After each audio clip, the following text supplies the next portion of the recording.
Boom. Right there.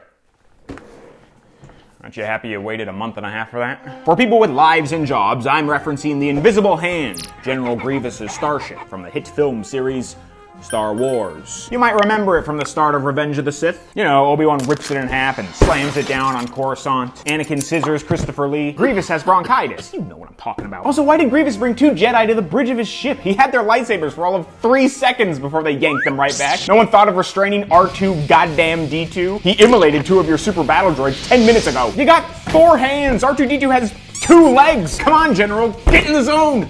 Don't get me started on General Grievous, because I love him, and I wouldn't shut up. It's tough love, you see. I don't want to see him get bested by an astromech droid. Ugh. I know, a lot of droid talk during a ship review. But hi, my name is Adam, and I just tricked you into watching my General Grievous thirst trap.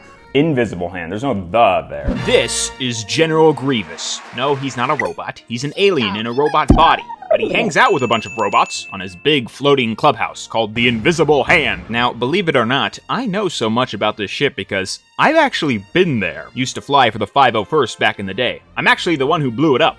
Took a lot of detonators. So trust me when I say I know this ship inside and out. I wish I knew Grievous inside and out, but he got so angry at Obi-Wan that he blew up. Now, no more sexy General Grievous, and no more Invisible Hand. At least Coruscant had this model in the Jedi Temple gift shop. Do you think the Republic has starship sets the same way we have models of German Stukas? I don't like where this thought process is going, so let's cut it short and soar into my review.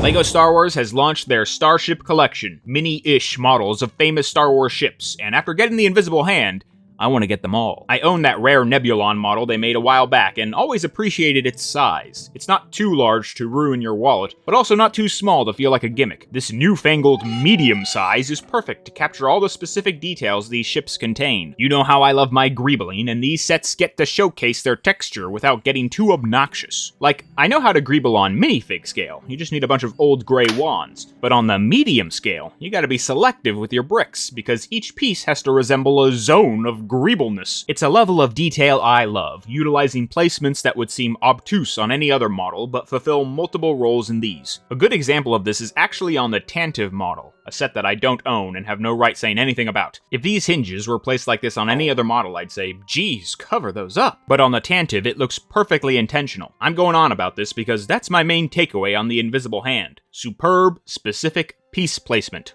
or SSPP. I own that acronym, so anytime you use it, I want $5. It's something I only noticed now, and will be keeping in mind for other mini models in the future. But let's talk about other cool crap. First off, I love when LEGO hides little Easter eggs in sets that you would only pick up on during the build. You can't see it in there, but there's 2 tiny studs to resemble Obi and Annie's ships in the hangar. They even have you build a tiny MTT to place across the hall. No one's ever gonna see that, and it's impossible to point out, but I feel like the designer is giving me a little wink when I put it in there, and I love that. Second, this thing actually snaps in half, like in real life. Color me surprised. I thought for sure there was just one long spine holding this thing together, but it's 2 sections merged into one. Could have used a couple more dead droids, but nothing was left after R2-D2 was through with them. Third is this little doohickey at the bottom. I don't even know what it is, but I definitely ran into it a couple times in Battlefront. I originally thought, that'll be awkward to include, but it's there, and it didn't really obstruct the rest of the build. This section does fine just lying on its side. I know it's a tiny, inconsequential piece, but it at least sold me the idea that these things would be greebled on all corners.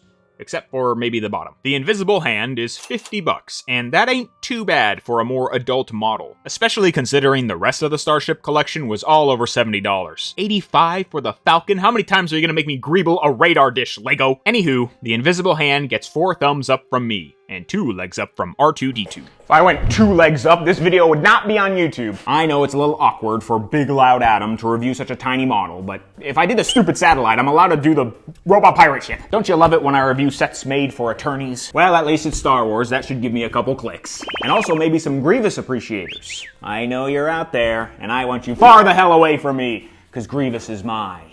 4 hands, people. 4 hands. Well, I'm gonna go make my Kalish fan cam. Thanks for watching.